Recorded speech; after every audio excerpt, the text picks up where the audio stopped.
Muy buenas tardes, amigos y amigas televidentes de su programa Tiempo de Renovación. Tiempo de Renovación, un programa que se transmite por estos canales 22 y 52 de Teleimpacto, de 5 a 6 de la tarde, los días lunes, miércoles y viernes, y de 2 a 3 de la mañana en tanda diferida para aquellos que no pudieron la oportunidad de vernos en esta primera tanda. Así es que muchas gracias por permitirnos entrar a sus hogares y buenas tardes a todos y a todas. Hoy es viernes, 1 de noviembre del año 2019. Faltan 60 días para que termine el año y llegue el 2020. Hoy es día de fiesta de todos los santos. O sea, se supone que todos los santos están de fiesta y además a los santos que se les olvidó el día, o sea, que no apareció el día de ellos, como dicen mucha gente, de que tú estás como a santo que ha pasado su día. Se le olvidó ese día, entonces este día es para todos, este día 1 de noviembre. Mañana sería día de finados, o sea, día de los muertos, que ya pasó en Halloween en otros países, dicen Halloween. Entonces, también hoy es día de la independencia de Antigua y Barbuda, un país que son islas del Caribe y que en verdad son islas que fueron independientes de los países que formaron y tuvieron en guerra todo el tiempo, entre Inglaterra, España, Holanda y Francia. De manera que estos países por eso hablan un idioma diferente al que hablan las demás islas del Caribe. Bien, también hoy es día de la partida del hombre de más profundo conocimiento de la historia de República Dominicana, pero además del hombre que más amó esta tierra. Nació en ella, se desarrolló parte de su vida en ella, pero toda su vida fue tratando de lograr el bienestar para su pueblo. Fue fundador de 2 partidos. Primero, en el año 1939 en Cuba, el Partido Revolucionario Dominicano, y luego en el año 1973 fundó el Partido de la Liberación Dominicana. Juan Bosch cumple años de muerto hoy, de manera que murió exactamente en el 2001, un día como hoy, y fue el profesor Juan Bosch y Gaviño,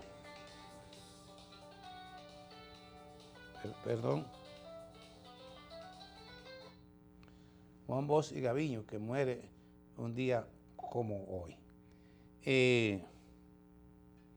Como le decía, era un hombre extremadamente sensible, humanamente sensible.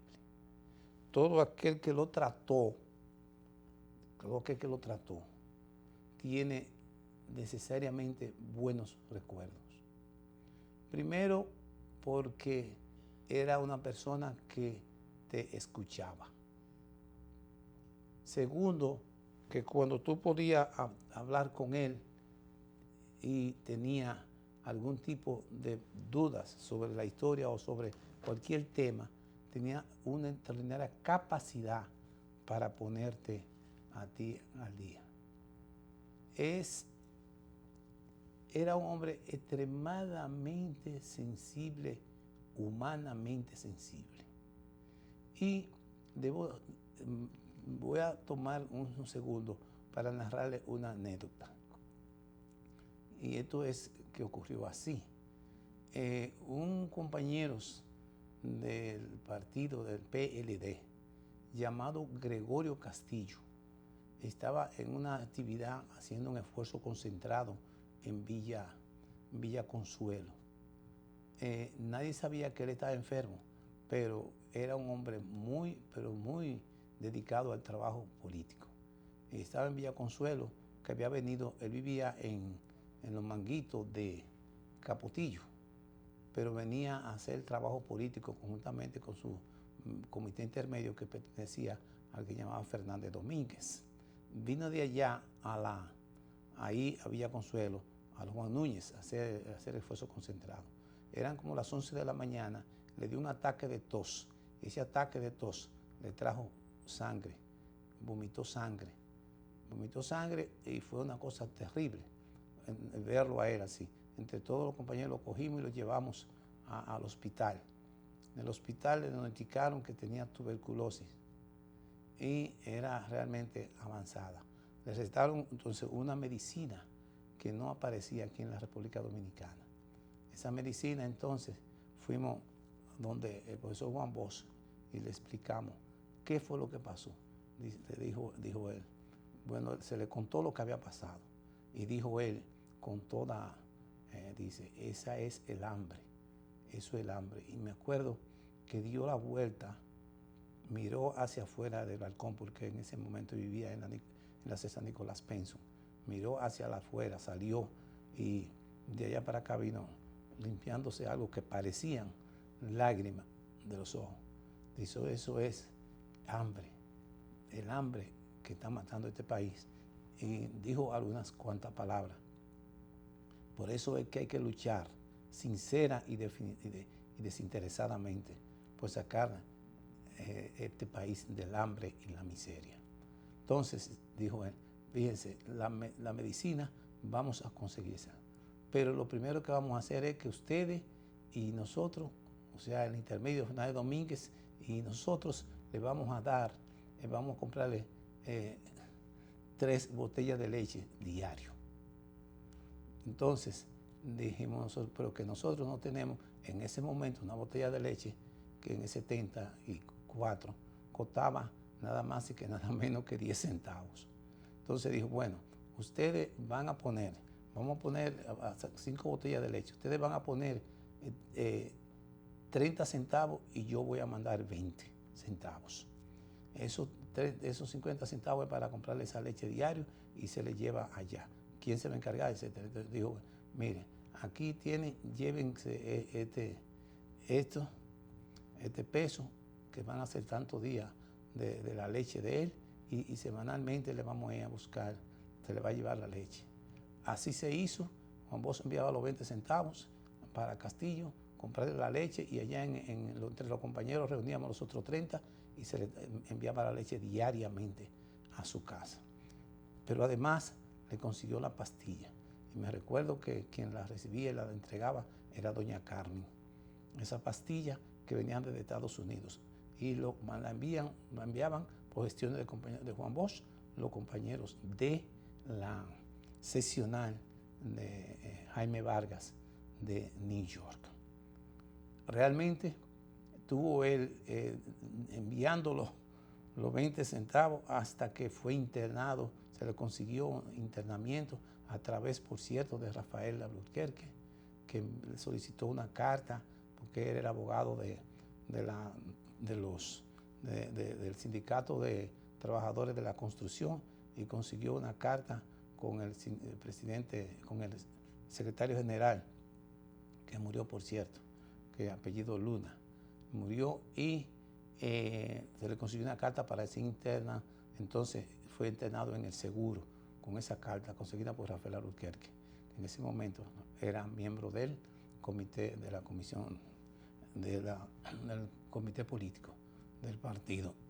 De manera que esa es, estuvo enviando los 20 estados hasta que fue interno el Castillo.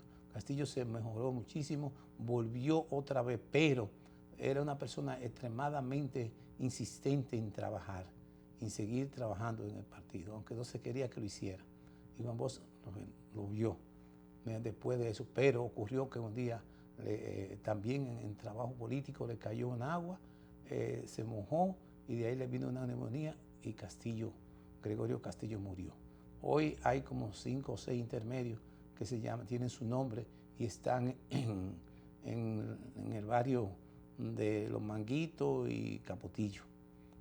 Así, en paz descanse Castillo, en paz descanse el profesor Juan Bosch y el hombre más sensible que en esta vida yo he podido conocer.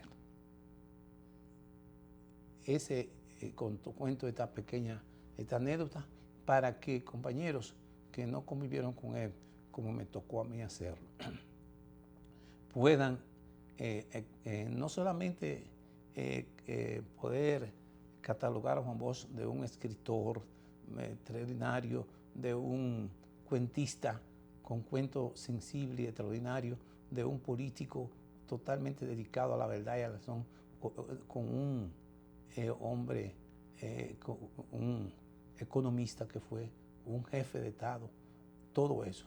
Sin embargo, hacía eso que le he contado. Castillo era un hombre de ese lugar, pobre, y mire lo que hizo. Estuve enviando la leche, los 20 centavos para la leche, después la leche subió, me recuerdo, él lo aumentó y también consiguiendo la medicina a través de doña Carmen, hasta que lamentablemente Castillo murió, pero duró muchos años después que enfermó ese día en ese lugar. Bien, señores, como les decía entonces, hoy gloria donde quiera que se encuentre el alma del profesor Juan Bosch. Que descanse en paz, que nosotros aquí en esta tierra sabremos tratar de honrar su memoria, tratando de nunca jamás traicionar sus ideales, que fueron de amor, sacrificio y profunda dedicación, total dedicación a los mejores intereses de este pueblo. Bien, ojalá que aquellos que dicen que son bochistas, aquellos que dicen que estudian un Bosch, puedan tener esa sensibilidad que caracterizó a Juan Bosch. Bien, también decía que hoy, también, además de la muerte de Juan Bosch, que hoy se conmemora, en el año 1564, hubo un terremoto que destruyó la ciudad de La Vega. 1865 es aprobado un presupuesto de egreso ascendente a 235,000 pesos, el cual regiría desde hasta el 30 de junio del año 1866. Fíjense eso. En ese año, 1865, de manera que en 100 y pico de años, era de 235,000 pesos. Hoy y el presupuesto es de 99,000 millones. O sea, no llegaba ni siquiera a un cuarto de millón. En verdad, nos hemos desarrollado, hemos avanzado. 1913, con el apoyo militar norteamericano y las fuerzas del gobierno al mando de los generales Desiderio Arias y Alfredo Victoria, el gobierno de Bordas Valdés logra poner bajo control a Horacio Vázquez y sus hombres. O sea, Desiderio habla junto con los americanos, naturalmente. 1964, el expresidente Joaquín Balaguer pronunció en San Juan, Puerto Rico, su primer discurso como líder del Partido Reformista Social Cristiano. 1974, un empleado del terrateniente Pablo Díaz asesina de un cartuchazo a la dirigente campesina Florinda Soriano, alias Mamá Tingó, durante un incidente ocurrido en Atoviejo, Yamasá, mientras que varios campesinos, trataban de invadir esos terrenos. Esos terrenos que, por cierto, todavía siguen ahí, pero el nombre de Florinda Soriano traspasó la historia y hoy varios lugares llevan el nombre de Mamá Tingó, porque ella era una dirigente campesina de ese lugar de Atoviejo en Yamasá. Ese es Mamá Tingó. 1990, una aguda escasez de gasolina obliga a cerrar muchas estaciones de expendio, provocando grandes filas a la espera de ser abastecido. Bien. En 2016, fue en el gobierno del PRD, el presidente del Senado y la Asamblea Nacional, Reinaldo Pared Pérez, estima que la vicepresidenta de la República, Margarito Cedeño de Fernández, cometió un exceso de imprudencia al colgar en las redes sociales un video que manda a votar a los dominicanos por la candidata presidencial del Partido Demócrata Cristiano, el Partido Demócrata, a Hillary Clinton. Esto es cuando las elecciones del 2016 en Estados Unidos entre Donald Trump y Hillary Clinton. 2018, el presidente Danilo Medina se reúne con su homólogo chino Xi Jinping en la continuidad de su primera visita oficial a la nación asiática, cuyo encuentro es antecedido por su reunión con el primer ministro Li Keqiang. Y con esta última noticia, de hecho, que fue noticia, damos por terminada las efemérides de hoy.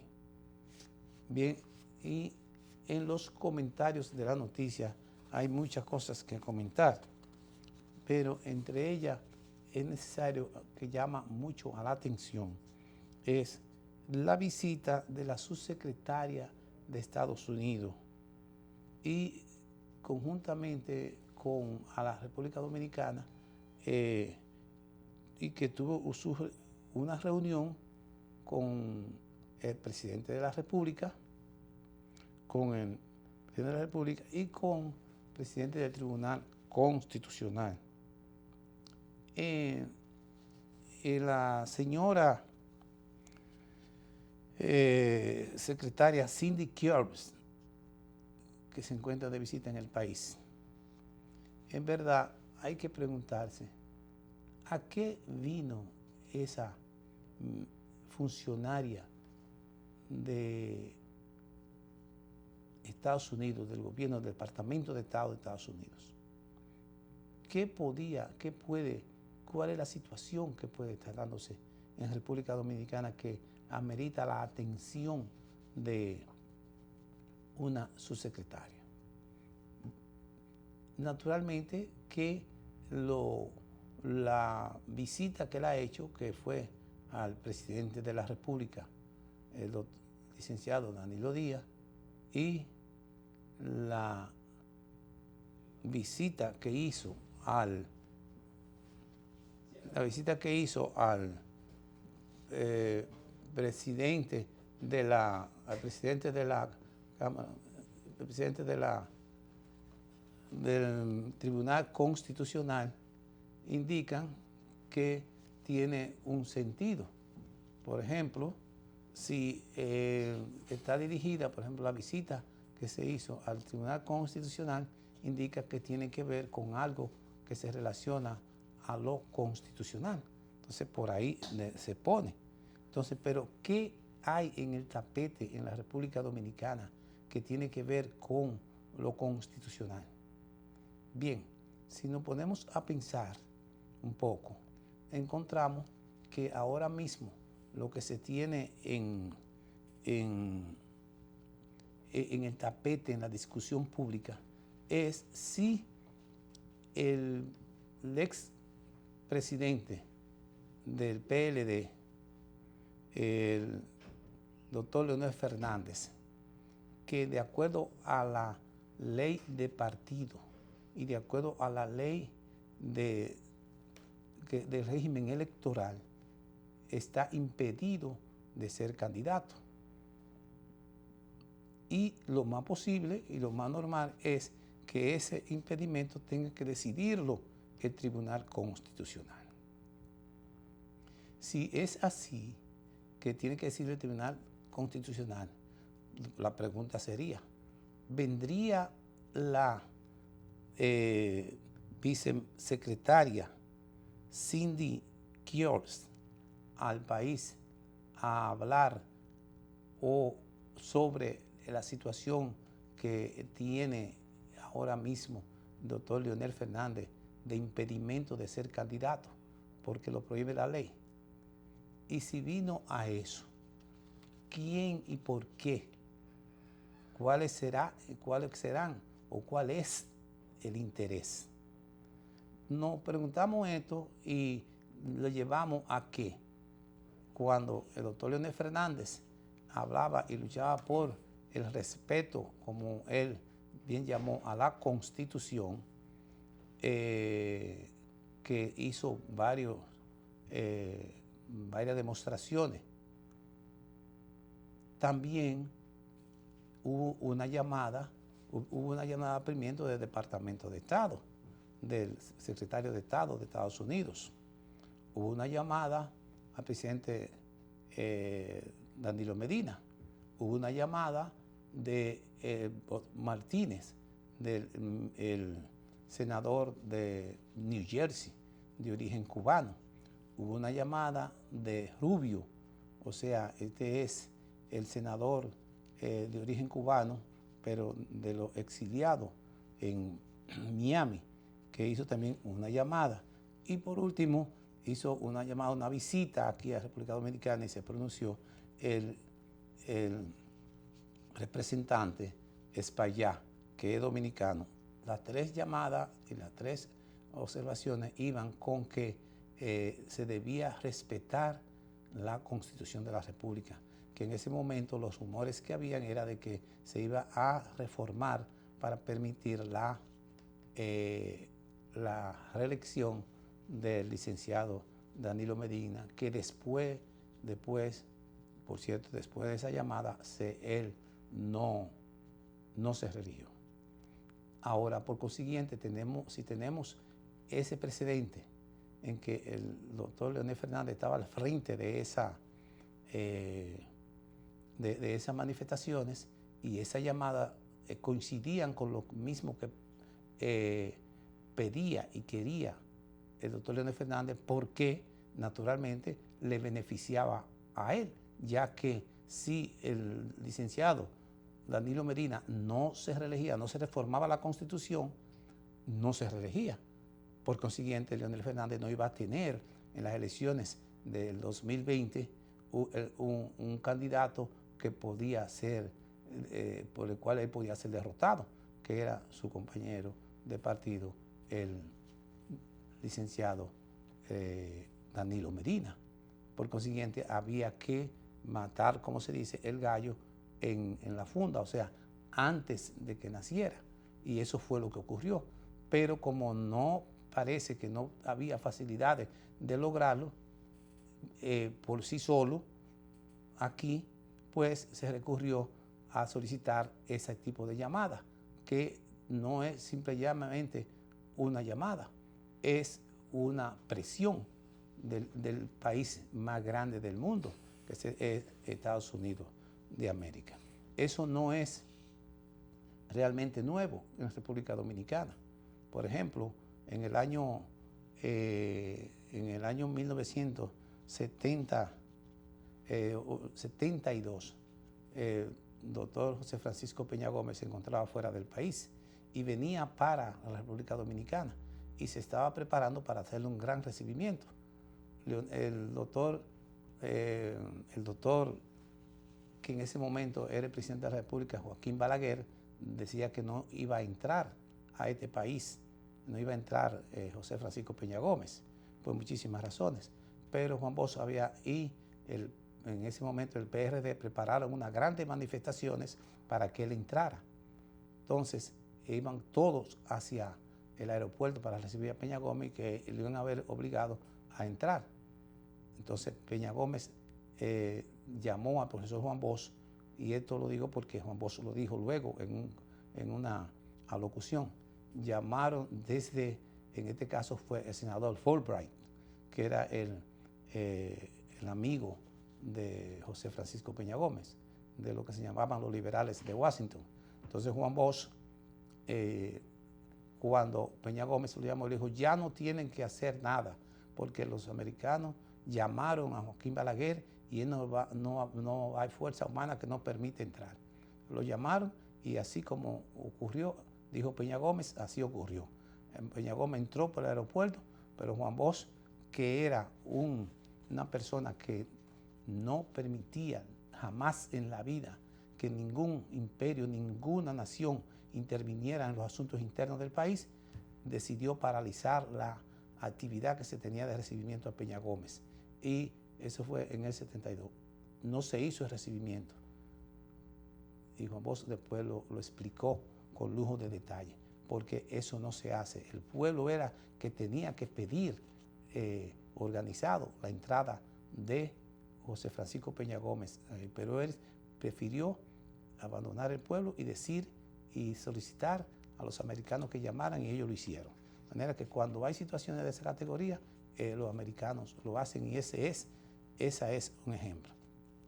De manera que entonces tenemos que, como quien está ahora mismo en algo parecido otra vez, es el mismo doctor Leonel Fernández, en que la ley le impide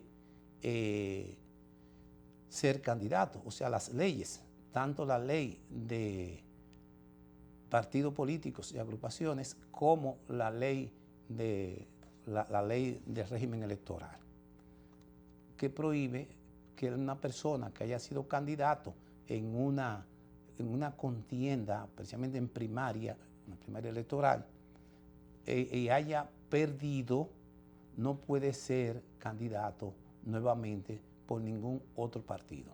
Y no es solamente Leonel Fernández, sino todos los que perdieron. Porque aquí se ocurría que la persona perdía en un partido y se iba a otro, para ver si podía ligar en el otro. Entonces eso estaba destruyendo el concepto de lo que se llama la capacidad de elegir y ser elegido. Entonces, el legislador, cuando se hizo la ley, se discutió la ley de partidos y agrupaciones políticas, entonces quería evitar que eso ocurriera. ¿Cómo evitarlo? Y ese término, eso ocurriera, o sea, cuando una persona se va de un partido para ser candidato en otro partido, eso se llama transfugismo. Entonces, para evitar el transfugismo, la ley lo trata en dos aspectos. Entonces, para eso fue que regularizó la ley esa situación, para evitar eso, porque o sea, que una persona fuera candidato y se traspasara a otro partido, porque eso trajo mucho dolor de cabeza. Eso le ocurrió muchas veces al PLD, eso trajo consecuencias fatales de muerte y todo eso, especialmente en las elecciones pasadas. Ahora, que después de esa visita ayer al Tribunal Constitucional, que es lo único que tenemos en el tapete, declaró el expresidente del PLD, el doctor Leonel Fernández, que él tiene derecho a ser candidato, porque la Constitución se lo permite. Porque la Constitución dice que usted puede ser, usted tiene derecho a elegir y ser elegido. Perfecto. Ahora, ¿qué ocurre? Que la Constitución dice eso, como también dice que los militares y los policías no pueden votar, y que las personas que están impedidos de la libertad por haber sido condenados pues tampoco pueden votar. Entonces, porque pierden los derechos políticos. En este caso, el derecho que le da la Constitución de la República al doctor Leonel Fernández ya lo agotó, porque ya él fue candidato. Y ese derecho de elegir y ser elegido, ya lo agotó en la primaria y perdió. Y de acuerdo a como la ley manda y explica, es así. Entonces, la visita de la subsecretaria de Estados Unidos, Cindy Crum, es algo que llama mucho a la atención, porque si cuando Leonel estaba en la situación de pedir el respeto a la Constitución, llamaron 4 o 5 de Estados Unidos, ahora hay una visita al Tribunal Constitucional, que es el que está supuesto, después que pase por el tribunal, que pase por la Junta Central Electoral, luego pase por el Tribunal Superior Electoral, llegará entonces al Tribunal Constitucional, que sería el que decidiría en última instancia. Entonces, no hay razón, no sabemos por qué entonces, si no hay nada que se esté cocinando, solamente eso, esta honorable funcionaria, juntamente con su excelencia,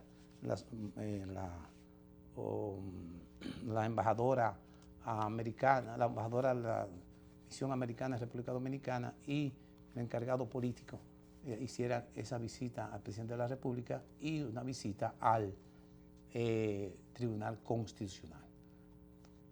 Que lo único que hay en el tapete es esa situación.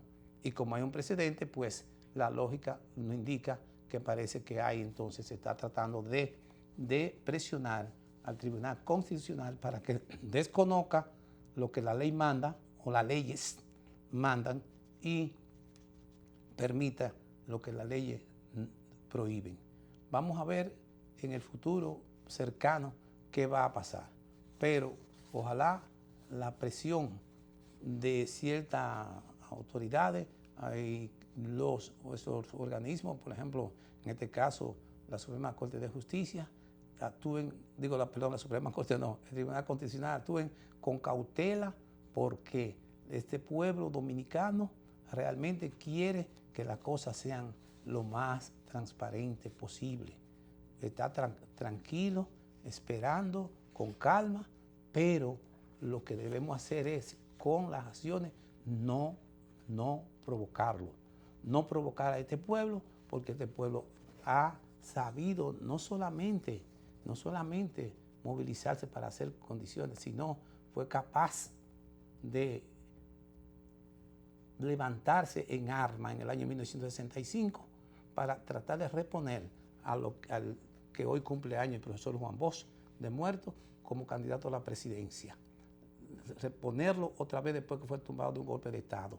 Y para evitar eso, Estados Unidos no solamente tuvo que llamar, ¿no?, sino tuvo que invadir el país con 42,000 marines. Así es que hay que evitarle pesares, sinsabores, situaciones que no pueden llevarnos sino solamente al caos y al desorden, actuando como mandan las leyes que nos hemos dado. Así es que, con el permiso de ustedes, vamos a ir a una pausa, regresamos con ustedes y tendremos un acompañante nuevo aquí que llegó un poquito tarde, pero bienvenido sea.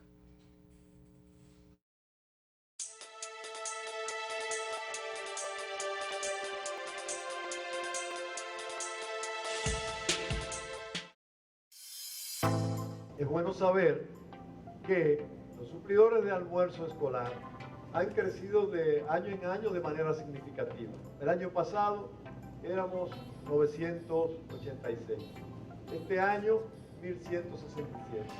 Y ya estamos en el proceso de selección de los suplidores del próximo año escolar y estamos seguros que se va a alrededor de los 1350. Entonces, ese crecimiento tan significativo nos dice que esto es una gran oportunidad para contribuir al fortalecimiento de nuestros suplidores. Con ello se fortalece el INAVIE también. Contribuimos a dar paso a una política de gobierno del fomento a las pymes y al mismo tiempo nos preparamos de cara a lo que viene ahora por venir, que es las compras locales conforme estableció el señor presidente de la República en el decreto recién votado, y que nosotros ya tenemos nuestro poder de instrucciones de conjuntamente con compras y contrataciones hacer las adecuaciones del lugar. En el INAVIE somos bienestar. para nosotros es sumamente importante porque ¿qué es lo que buscamos con esto? Y con esta alianza con los centros públicos. Es apoyar a los suplidores para que sean mejores empresarios, tengan mayores capacidades para tramitar sus solicitudes de pago, sepan sacar mucho más ventaja a sus negocios, pudiendo establecer planes de negocio.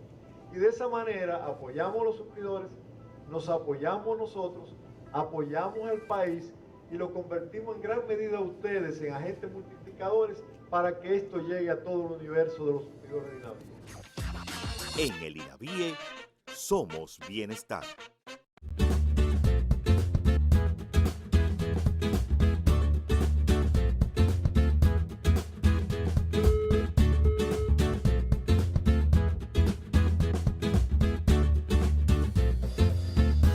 Esto le puede pasar a cualquiera. Sé más cuidadoso con tus equipos.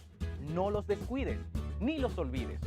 Queremos que sepas que aunque la laptop y la netbook tengan un sistema de bloqueo incluido con un usuario y contraseña súper efectiva que no permite que ninguna persona aparte del dueño la pueda usar, no significa que no le prestemos atención. Cuídalas, no las pierdas de vista. Así podemos continuar apoyándote en el aprendizaje.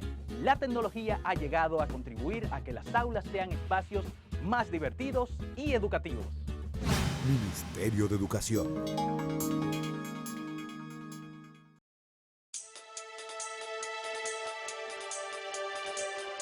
Muchísimas gracias por estar nuevamente con nosotros y ahora muchas gracias. Pantaleón. Gracias, muchas gracias por estar aquí con nosotros. Tú viniste como más fuerte, ¿eh?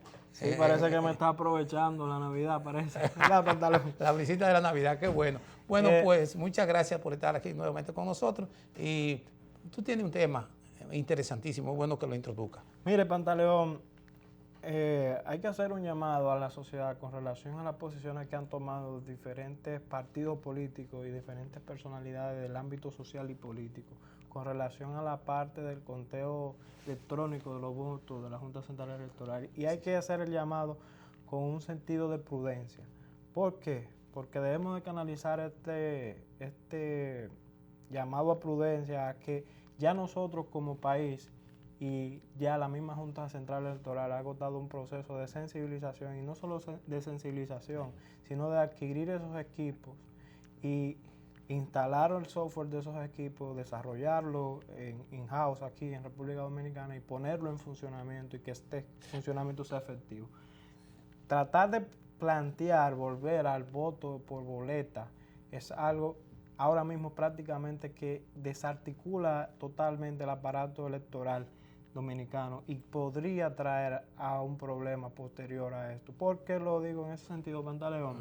Porque ya agotado el debido proceso de usted sensibilizar a la persona y hacer a esas personas partícipes de ese proceso, y no solo a las personas que fueron partícipes de ese proceso electoral, también el personal que dio soporte a ese proceso electoral. Y lo hizo muy bien. Y lo hizo muy bien. Muy bien. No es cuestión de ni 2 meses ni 3 meses, es un proceso bien largo y bien agotador. Y venir a querer desmontar ese proceso de voto electrónico para montar un proceso de voto por boleta, prácticamente yo no lo visualizo posible por el corto periodo de tiempo de las elecciones ya que están en febrero a la vuelta de la esquina. Y no solamente eso, sino que nadie ha podido probar hasta la fecha que hubo deficiencia en el uso de esos aparatos electrónicos para el voto automatizado.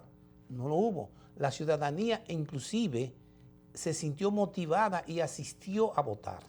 No solamente por la novedad, sino porque la Junta desplegó en todos los lugares posibles facilidades para que la gente asistiera a votar, viera el sistema y se diera cuenta y conociera a usarlo. Hubo lo que se llamó en todo el país, ¿verdad? Hubo una convocatoria que en cada una de las mesas que habían, no fueron las 7,000, sino me parece que en 8,000 mesas se hizo. no las 7.000 mesas, sino se hizo en 4.000 mesas. Se hizo un simulacro. La gente asistió a votar, asistió a palpar eso. También, antes de eso, ya el Partido de la Liberación Dominicana había hecho elecciones internas para escoger. Tú sabes que nada más se pueden haber 64 candidatos. Entonces, especialmente en Villamella y esos lugares, en esa circunscripción, la circunscripción 6, no, la 3. Sí, la 3. Bueno, así de aquí, de Villamella. Bien, sí, perdón. Decidió votar y eligieron más de 180 candidatos a regidores. Entonces, utilizó el mismo sistema y fue sencillo, no hubo protesta, no hubo nada y tampoco ha habido ni una sola prueba de que ese sistema fue violado. Se ha dicho, pero no se ha probado. Yo lo que propongo es que no podemos nosotros como país darnos el lujo de gastar la cantidad de dinero que estamos gastando en los procesos electorales y cada proceso electoral entonces venir a adquirir nuevos equipos. Porque recuerde, Pantaleón, que en el anterior proceso electoral adquirimos unos escáneres, que todavía esos escáneres están en un almacén que nosotros, el pueblo dominicano, al día de hoy estamos pagando. Y de nuevo en este proceso electoral volvimos a adquirir unos equipos por 3.500 millones de pesos. Y lo tenemos ahí que fueron probados y funcionan. Entonces, si funcionan, háganle la auditoría que tengan que hacer y pónganle la auditoría que tengan que hacer, pero no le den para atrás al proceso electoral. Si hay que buscar las firmas internacionales que haya que buscar, como dijo el presidente de la Junta, que se va a buscar, háganlo, audítenlo, que revísenlo, pero ya montar un proceso electoral por boleta, no creo que estemos a tiempo hoy en día para eso, y eso es una medida que podría traer graves consecuencias al proceso electoral de febrero para las elecciones municipales, Pantaleón. Yo estoy completamente seguro. Y aquí, sobre todo, si estas elecciones pasaron en paz, en tranquilidad, y hubo aceptación de participación de todos los votantes, y solamente hubo una sola persona con capacidad que protestó porque perdió internamente su partido, eso es lo que hay que preservar.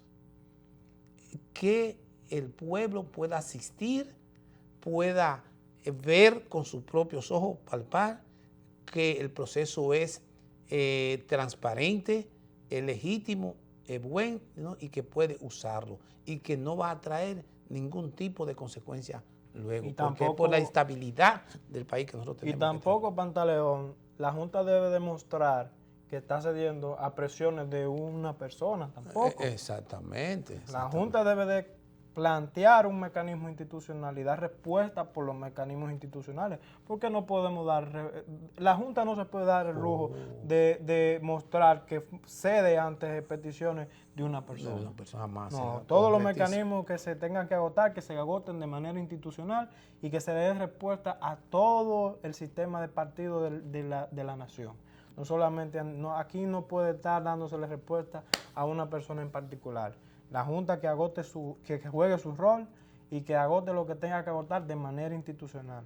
En otro sentido, Pantaleón, un comentario con relación a esta semana que ha causado un poco de revuelo, diría yo, en algunos grupos, que es con relación al comentario que hizo el candidato Gonzalo Castillo de los salarios paupérrimos que existen en el sector privado y que se deben de mejorar. Pero eso no es un secreto a puertas cerradas, sino que eso se ha venido diciendo desde el inicio de este periodo de gobierno, cuando el presidente Danilo Medina se reunió en aquel momento en Punta Cana con una cartera de empresarios dominicanos y le habló sobre que la riqueza había que comenzar a repartir y comenzar a mejorar la calidad de vida del trabajador dominicano. Lo viene diciendo también el gobernador del Banco Central de la República Dominicana, Albizu, que aquí hay que comenzar a distribuir esas riquezas que se ha el crecimiento, exactamente, el producto del crecimiento económico. Y Es muy importante resaltar y vincular estos comentarios del presidente de la República y el gobernador del Banco Central con el caso de Chile, Pantaleón, porque en Chile sí fue y es cierto que Chile es un modelo de crecimiento en América, pero no es más menos cierto que el nivel de desigualdad que existe en Chile es uno de los mayores problemas que hoy es la resultante de ese conflicto social que existe hoy en Chile. Sí. Entonces, nosotros aquí en Tiempo de Renovación hemos venido comentando durante un largo periodo de tiempo del círculo virtuoso, Pantaleón, que es que si usted adquiere recursos y esos recursos su vecino usted no los reparte como empresario a ese bloque trabajador, ese bloque trabajador no le va a poder comprar sus bienes y servicios. Que son su mercancía, que Exacto. en ese ciclo que tiene la mercancía es producción, ¿verdad? Con fuerza de trabajo, distribución, compra y retorno de la usualía, que va directamente al dueño de la producción. Y eso significa que si no hay poder adquisitivo de parte de los mismos que producen la mercancía, los mismos obreros y sus familiares, no hay tampoco forma de cómo los dueños de empresas puedan desarrollarse y crecer. Evidentemente, y también que no solamente sea el Estado que genere empleos de calidad, también el sector privado que comience a generar empleos de calidad. Y otra cosa que veníamos diciendo hace un tiempo aquí en el programa es que comiencen a cerrarse los pactos que están pendientes, el pacto fiscal y el pacto eléctrico. El pacto fiscal que entendemos que debe de haber una modificación en el ITEVIS, porque la gente cuando le hablan de pacto fiscal entiende que le van a subir el ITEVIS. Y no es eso. Lo que se busca era hacer un sistema tributario de manera integral en donde aquel tenga la mayor capacidad de tributar, pues tribute, y aquel que no tenga la mayor, que sea excepcionado, no que todo el mundo pague un impuesto retrospectivo como el ITEVIS, sino que depende de su capacidad, pues usted va a pagar, depende de lo que usted genere. Correcto, Si usted es rico, pues usted va a pagar el impuesto de lujo, como pasa en los estados organizados, pero si usted es pobre, usted incluso entra dentro de los programas del gobierno en donde lo ayudan para usted salir de esa categoría, ¿cierto, Pantaleón? Seguro. Además, debo decirte que esa manera,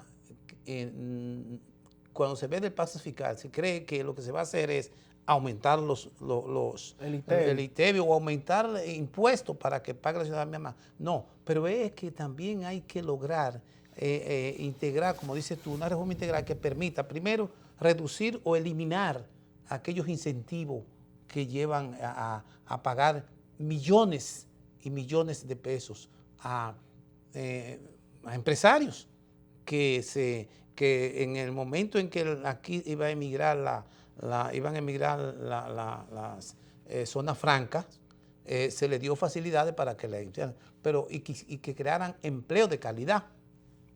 Pero esos incentivos, ellos no han cumplido con eso. No han creado los empleos de calidad. Vamos a decir que no hemos tampoco tomado la medida para ver si cumplieron o no. Pero es posible, pero se le está dando dinero. Se le está dando todavía. Dinero. Se están los incentivos. Y eso pasan de más de 200 mil millones de pesos. Entonces, aquel que no demuestre que utilice ese dinero para crear empleos de calidad, pues simplemente usted no recibe. Y entonces eso iría dentro de ese pacto que se empiece a hacer fiscal.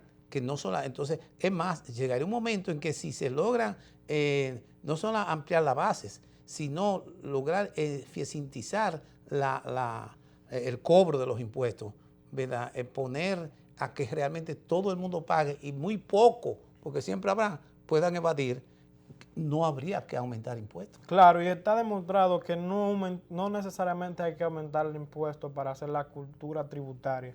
Usted disminuyendo el impuesto y poniéndolo de una manera asequible, usted genera lo que venía hablando usted, Pantaleón, el que la gente quiera pagar el impuesto y que ese mismo impuesto usted le está desmontando a ese ciudadano ese cobro impositivo que a lo mejor lo consume en otro bien o otro servicio. Lo tiene que, seguro que sí, porque aquí O lo ahorra en una cuenta de banco. que también gana que el entra banquero. y entra al sistema monetario nacional. ¿Usted está Correcto. entendiendo? Seguro que sí, perfectamente. Entonces, sí. hay que aclararle a las personas que es un pacto fiscal y también con relación al pacto eléctrico, que es muy importante, porque no solamente vamos a darle con el látigo a los empresarios, a aquellos empresarios que no han sido responsables, sino aquí hay que crear un esquema energético que sea asequible y a bajo costo para que aquellos que producen tengan energía barata y puedan ser más eficientes y abordar los mercados, porque hay un problema, Pantaleón. Sí. Muchos empresarios dominicanos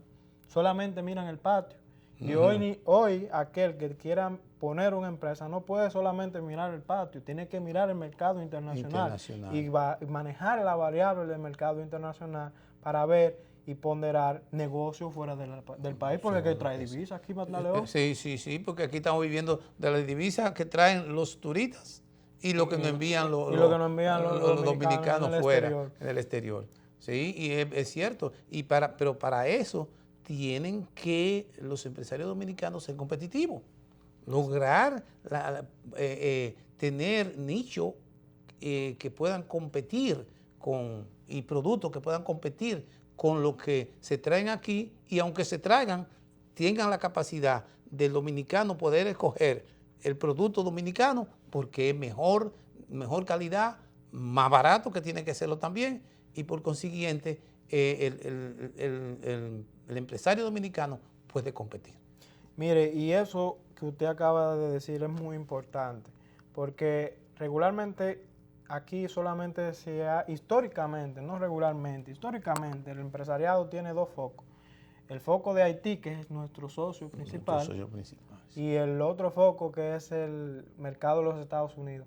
Pero hoy queda demostrado, inclusive lo sufrimos porque hubo cifras publicadas por el mismo Banco Central, que no podemos sustentar la economía en esos dos rubros que Pantaleón mencionó anteriormente, que sea solamente en el turismo y en las remesas que entra el dominicano al exterior, porque no puede pasar con los gobiernos que pasó, en los gobiernos de Balaguer, con aquel auge del azúcar y aquel momento que el azúcar en el mercado internacional se desplomó. Hubo una gran crisis nacional aquí, en donde hubo escasez de divisas para poder comprar bienes que importábamos del exterior. Nosotros debemos de diversificar la matriz generadora de divisas a nivel nacional y no solamente sustentarlo en esas dos patas, que sea el turismo y las remesas.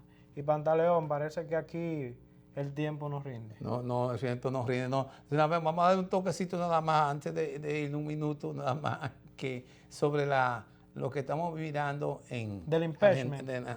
Exactamente.